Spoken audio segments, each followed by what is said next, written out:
Okay, you mentioned that in your campaign you already raised like $27 million of the projected goal of $22 million. Yes. So you're already, what, $5-some million over? Yes. And you're not even through the campaign. What's going to happen with that extra money that you raised? Yeah, that's great. Great question is, the goal is 22 million. What are we even doing here? You've raised 27. Well, and how's that going to be split up? Well, first of all, every parish has needs, so every parish should have an opportunity to participate in this. And so if we hit 22 million, that meant the diocese got 11 million for these projects. And what's nice about this pie chart is anything over that 11 million that the diocese gets will be divided proportionally to match this pie chart, okay? So if we're saying that 30% of the proceeds to the diocese are going to priests and seminarians, that means that 30% of anything that goes over 11 million will go to priests and seminarians. So it will be split equally among those different initiatives for the diocesan side. On the parish side, one of the things that's important for you to know is the money on the diocesan side has to be used for what we are doing this campaign for, on the diocesan side. So for instance, seminarians. We have an endowment already for seminarians. It's called the Bishop Shea Endowment. Some of you may have contributed to that. Even though we have an endowment for seminarians, we will create a brand new endowment for seminarians for this particular campaign so that there's complete transparency about where your money's going. We'll be able to see exactly where it went. At the parish side, likewise, the two initiatives that you have identified for this campaign for St. Isidore, the money collected must go for those two things. You can't raise that money and Father Eugene decide he wants to put a cabin on Patoka Lake in his own boat launch. You can't, I know you want to, but you can't do that. Oh, you guys have a history of that, don't you? I forgot.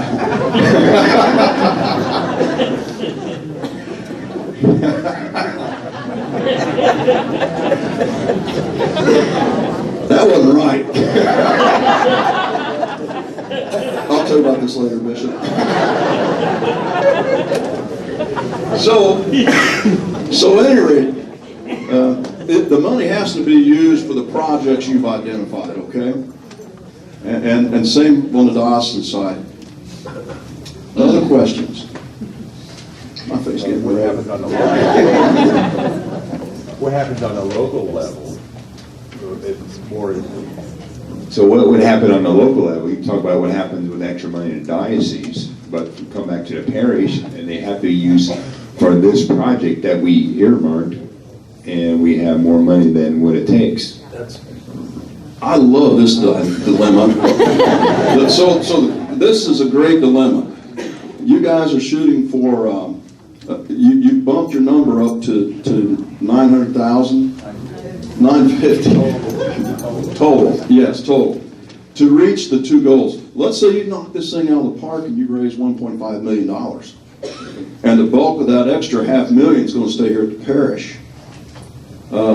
Then your parish leadership has the discretion to decide how that money is going to be applied for the parish. The people you've elected to be on the parish council and your parish leadership would formulate a plan for the use of that money.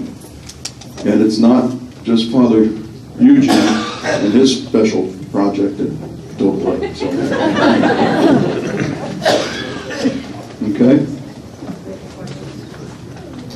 So I'm going to be the devil's advocate. Okay. I'm going to be the mean one that you're coming to visit, and I'm not going to be easy sell. Okay. Okay? I'm going to be the one that says, okay, I give every Sunday. I have finally gotten to the point where I understand the CPC, although I don't totally agree with it, because I'm giving every Sunday. I see that the money's divided similarly to the CPC. I see that we've survived for many, many years on making advances in our churches by having special collections when there's a renovation, then families are asked to give, and so on and so forth. Some of these things that we're supporting in the diocese never affect our parish here because we're too far away from Evansville. And I have found out in the past that the staffing isn't enough in order to bring some of these programs this far out. There are, when my children want to go to college, they take out loans. There's a lot of things that I feel like we are asking them to pray for this as though we don't pray anyway for our church, or, to say pray for this is kind of like a guilt to me to say, I pray. If I don't give to this, does that mean that I'm not praying hard enough? And the 10% tithing, again, I'd like to see a budget from a parish that has 10% on their budget that they give to needy people from their budget. Most of the budgets that I see have to do with maintaining their facility, maintaining the electric bills, and maintaining this, and getting a new parking lot, and this and that. I don't see the outreach that I would like to see sometimes with the funds that we do give.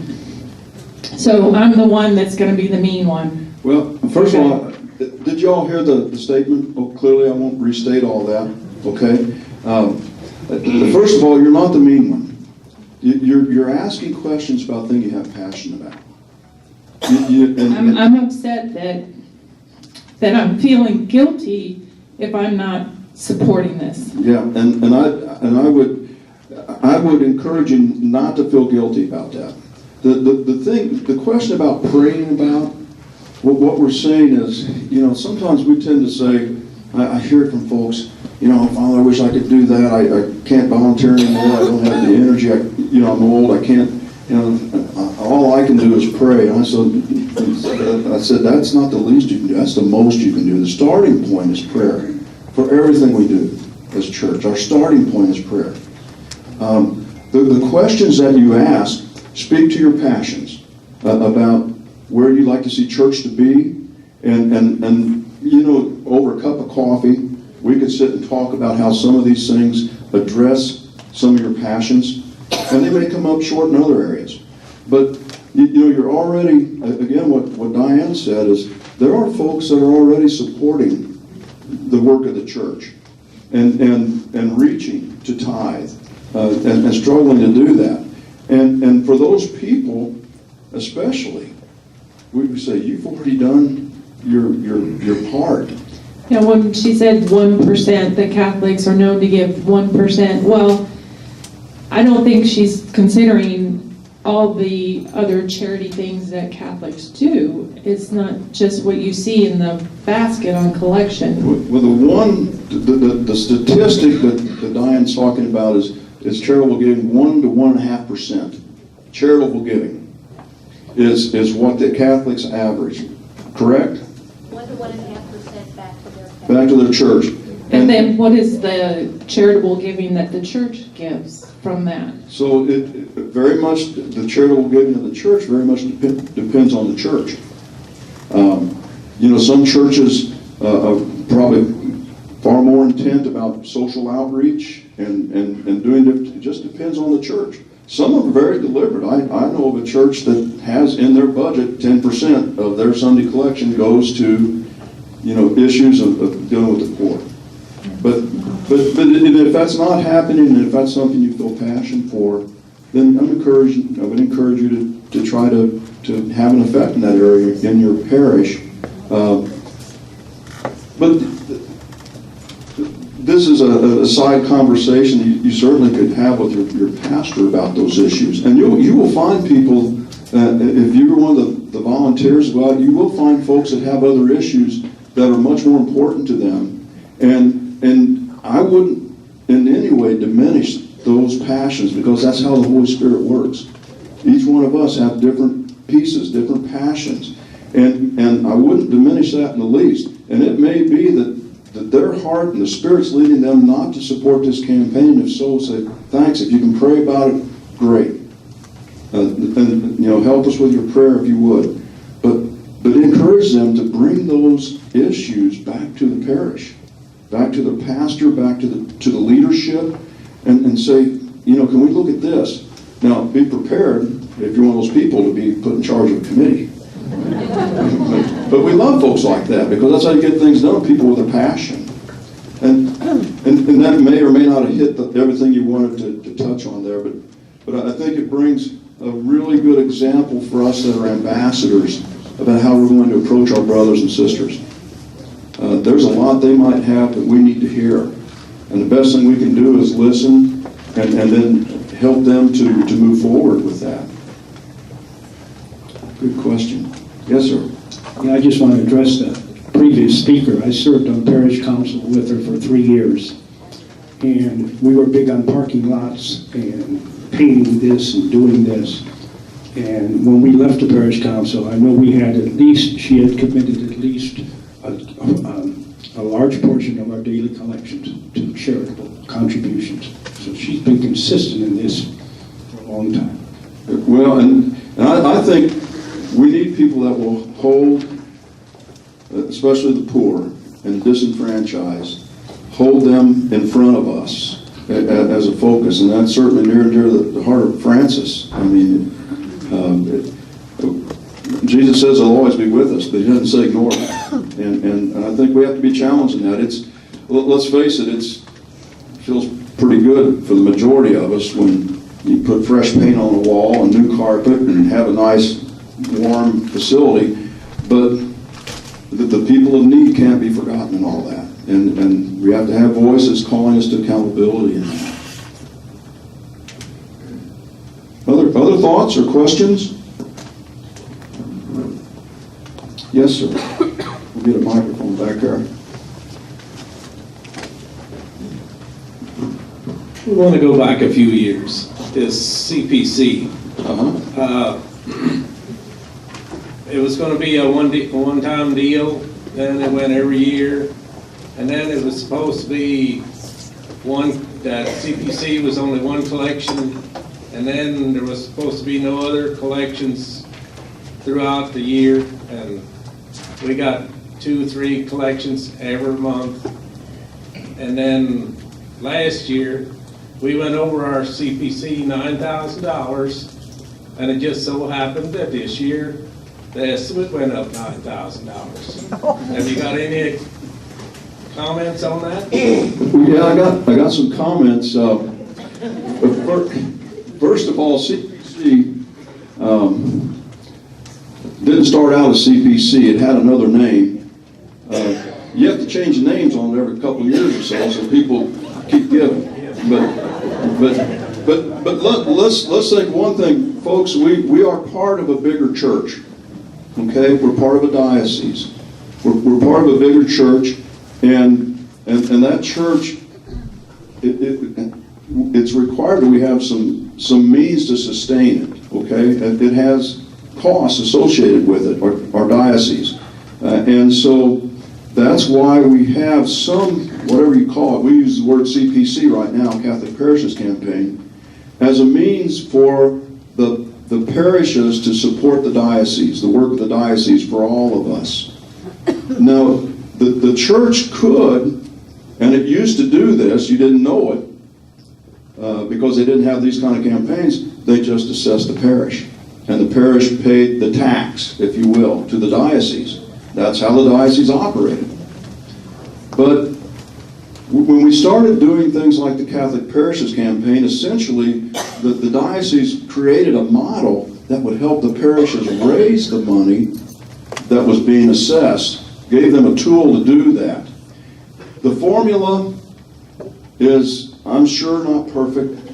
The assessment formula is based on the number of $50 contributors that a parish has in a year. So for every household that gives at least $50 to the parish for the prior year, that's one person. And you add up the number of $50 contributors for each parish, and you come up with a formula or an equation of what percentage that parish then has of the diocesan budget. And so, you know, the fact that last year you raised more than 9,000, and then this year all of a sudden your goal's 9,000 higher, probably says more about the number of $50 contributors that you had at the parish this past year than it does about what you collected the year before, because what you collected the year before really doesn't factor in at all. The budget's developed by the diocese, and it has had a modest increase over these last 10 years. I mean, compared to what other corporations and what other institutions put through as annual increases, it's been low single digit, I can say that. But that budget was used, the same formula was used to apply that budget back to the parishes for a CPC evaluation. That's been used, that formula has been in place for 20 years at least. 20 years at least. You know, it's a tax, folks. It's a tax to support the bigger church. See, we get it from the U.S. Catholic Conference. The diocese pays the U.S. Catholic Conference. Who pays Rome? I mean, because we get services from these organizations that have to be funded somehow, and that's how we do it. Yeah, but I go to different parishes, and there's a lot of other parishes where their assessment hasn't went up, and some of them have went down. And now ours just happened to be that we got 9,000 more, and then they take it away from us, Rob. Well, the good news is if you raised more than your goal last year, that 9,000 came back to the parish. That's one good thing. Anything you raise above your goal comes back to your parish. But we're seeing all of our parish CPC numbers are changing because we've gone from 73 down to 46 parishes. And so that means that those $50 contributors are being concentrated.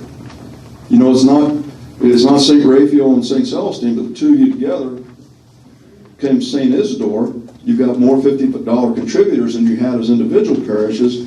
And so those numbers are still settling out. And I'll tell you the other thing that's happening. People are shopping around. They're moving parishes, and that $50 contributor you had last year may be going to Holy Family now, or vice versa. Your number went up because those folks that had gone to Holy Family come back and join St. Isidore. So it's going to level off. It'll take us some time. Yes, sir. Father Bertie, related to the CPC, is there not a specific number that budget is divided by all the givers? There's, you know, say it comes out to $300 per giver across the diocese. Yes. It would be, once you divide the total givers into the budget, that gives you $1 per $50 contributor, which then gets tallied up for each of the parishes. And if it's okay with you, I'd like to move beyond the CPC question. It's somewhat related to this because it's a diocesan assessment, if you will, and certainly this campaign has had a formula that involves all our parishes as well. But if we can move beyond this back to the capital campaign, I'd like to do that. I would like to have a little time to, bring the focus on the parish and the parish project. If you've got any questions on after Mike Vogler is going to speak a little bit about the project here at St. Raphael's Church. And if you got any questions about that, we wanted to give you a little bit of a vision, Mike. And if you would, Mike, name off all the different people on the committee. Okay. So, Mike, thanks for coming. And Father Bernie, thank you. I mean, if you've got any other questions when he gets done, feel free to ask him. Thanks for getting that over, Bernie. Welcome, Bishop. You stay seated. The first time I stood in front of a bishop, I get slapped.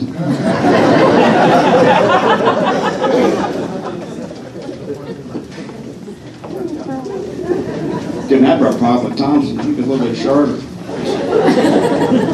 Good evening, everyone. I'm Mike Vogler. As Father said, if he didn't say I'm still Mike Vogler. I certainly don't should need the hour that Father gave me to speak about this. Now we should be finished about 15 or 20 minutes. Okay, I'm speaking about the liturgy space improvements we're doing here at Celestine. History. Back in last year, I read this book, The History of Celestine and the Church. The church was built in 1996, and this book was written by Father John Bateman in 1992. In this book, there are several references to the sound issue in the church. It's been going on since 1966.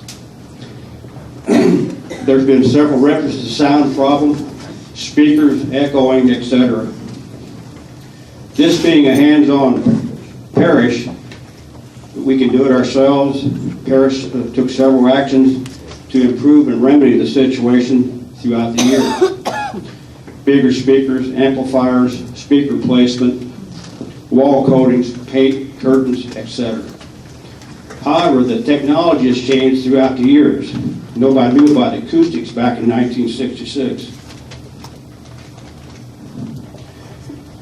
So, somebody said things got a way of taking place and meaning to happen. I read this book 2 years ago in March. December of 2016, the issue came up again at the parish council meeting.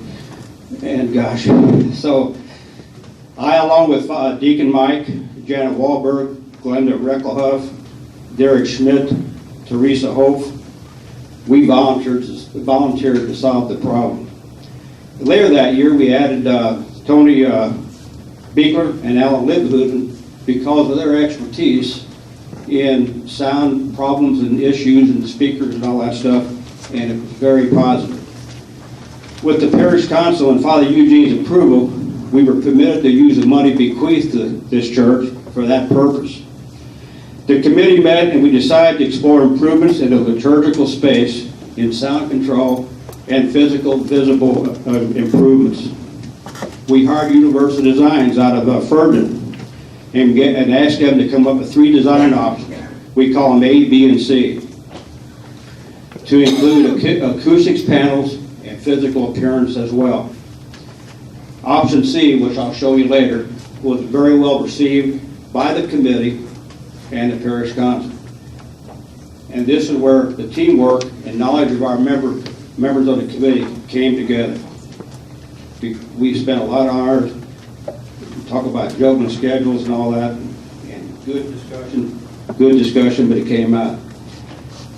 Through our research with acoustics experts, we found that not only we knew our church was a Greek cross, but it created problems in itself. We had 3 separate rooms to deal with, not one. Therefore, we had a problem. So we hired a firm out of Indianapolis, very reasonable.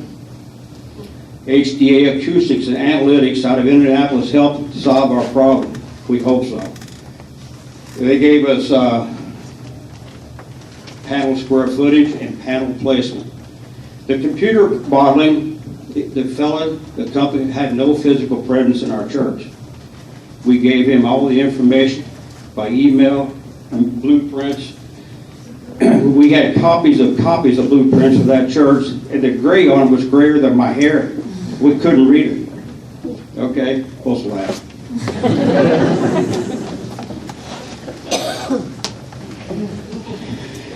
Okay, we probed, we climbed around, we measured stuff that we couldn't see in the blueprints. So anyway, the results came back about a month later, which was pretty quick for that analysis. And we got all kind of, oh my gosh, I thought I was a NASA scientist there for a minute, but anyway, they found that the St. Celestine Church, when someone spoke into a microphone, or Tony played his guitar or whatever, we had a reverb problem. That sound bounced around that building 4.5 seconds. And it wasn't consistent throughout the building. So, we also have a study that's saying that if there are 300 to 350 people in Mass, there wouldn't be any problem. That's the quickest way to solve this problem. Wouldn't spend the money. Anyway, Father's doing a good job. It doesn't happen on Friday morning. We won't have 300 people on Friday morning. Okay, because we noticed, the Father notices, he can tell you, When the church is 350 people in there, you don't have the echo and reverb. And the hardest place to hear is up there on the altar. There are no speakers up there. Okay, so with HDA and Universal Designs, we came up and we finally made a decision in December, right, Tony? We ordered acoustic panels based to put in the church based upon the square footage, and we're going to order. They're ordered. They should be here late this month with the goal of having them installed by local home builders who are in this room. Another great bunch of people in this parish. And we should have them installed by May 1st. But we decided to go with the minimum that the company recommended. Reason being, and you'll see some of that on the picture, we're going to place panels, and this fits in the bigger scheme, on each side of the altar and in each wing. There's about 300 square feet per section up there. But the acoustics company wanted us to hang panels on the ceiling above the altar. Well, we had a meeting of contractors one night. I forgot the great blueprints. I had to go back home and get them. It took me 6.5 minutes to get them. I came back and I asked Janet and Teresa, where's the guys? I thought maybe went down to Kelly's or Happy Hour or something. No, they're up on the roof, inside the steeple, looking on top of the altar. All of them, like 7 or 8 guys up there. I mean, they were really, couldn't believe it. What a great bunch of guys. Okay, so the manufacturers of the panels said, no, we don't want you to hang panels on that ceiling up there because of the weight, vibration, and the contractors didn't know that. Our committee knew about it. They said, we can't hang panels up there. So that's about 640 square feet. And the reason we can't hang them up there is above what you see in church, up there above the altar, there's steel structure. How do you get through there 35 feet? And what do you fasten to? There's structure up there. Anyway, it's very unsafe for a lot of reasons, so we said, no, we're not going to do that. So we're going to start with the minimum. Should be up by March 1st. And they're going to be beige in color. Okay, our goal, how does this fit in? Renew the liturgical space of the church, such as, in addition to panels, complete installation of acoustics panels if needed. I'm not going to add any numbers here for this presentation, but we're setting the minimum. So what you know, March 1st, we get that put up there in about time. And I was asked here tonight, we're ready to go. These guys are ready to go to put them in, okay? If we're going to put those up and see what kind of improvement we have with the echo and reverb, and bring that down. See if we can equal 350 people. If not, we're going to install more panels as needed. And up next to the altar, perhaps digital panels on each side of the crucifix with an image on them, like for example, St. Isidore or stained glass windows. In the future, in this project, expand the altar area with a new floor, new furniture, relocate the tabernacle and refurbish its altar to match the main altar, again with church and diocese rules and regulations. Highlight the crucifixion area with either stone or wood to make it look like a shrine. Again, you'll see that on the picture after a while. Repaint the stations of the cross and statues and paint and perhaps paint the back walls like a faux blue or something to bring them out. New carpeting throughout the church. Last was installed in 1992. You go up into the altar and see all the stains up there. It's getting warm. Perhaps refinish the pews. Replace 16 HVAC fans in the church. There are 16 units in the walls. You notice when the sacristan and mass goes back behind the altar, they're turned the fans off. So the mass can be heard without the noise going on. Perhaps the panels have to be reduced, but those things are on.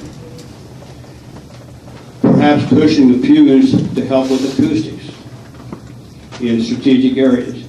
Retucking mortar joints were needed. On the southwest side of church, there's been some shrinkage and settling going on. Those need to be repaired. Perhaps perhaps adding audio-visual equipment. I think somebody mentioned the presentation in church later on. Well, how we do that now, we put tables up and, okay, another thing. And other needed items is allowed by church regulations. In summary, my hours are up. We have a beautiful and well-built church. It can withstand anything. It's beautiful. We have a beautiful location, but it simply needs to be updated. Let me give you an example. I have a friend of mine. I think he's in here tonight, so don't hold him accountable. He said we're doing his wife asked him to put up new curtains in his house. So he put up new curtains. She says, now the walls don't match. So now we paint the walls. Oh, honey, now the carpet and the roads don't match the green paint. So that $40 curtain out of $3,000 project. And we find out a lot with this church. The more we the more we dug into things, the more problems we have. It's like your house. But we have to keep it up. Like I said before here tonight, we have to keep it going for our families in the future. I left Jasper in 1983, moved to Newburgh, became vice president of parish council, built a new church. Then I got a promotion, moved into Albany. Oh, good. No capital we have capital campaign down there for the new church. Well, I think you down there at that time. Okay. Got the new Albany. Oh, good. And we're paying tuition in Newburgh too for our kids at St. John's. Got the new Albany, no capital campaign. Got transferred to Homestead. Oh, goodness. Built onto the new school. We were empty nesters for 15 years. We had a capital campaign again. Okay, 7 years ago, we moved to Celestine. Oh, good. No school up here, no capital campaign. Here I'm in the middle of it. So, folks, been around. I'll tell you what, I'm going to tell you one other thing. I exaggerate this a little bit. Back in the early part of my career, living in Hopstock, 3 kids at St. John's, paying tuition collection. I told my wife, we'd have to buy a case of beer every 2 weeks with the $6.50 we had left in our pocket. And that's the truth. Thank you. I'll have questions if you want to answer your questions later.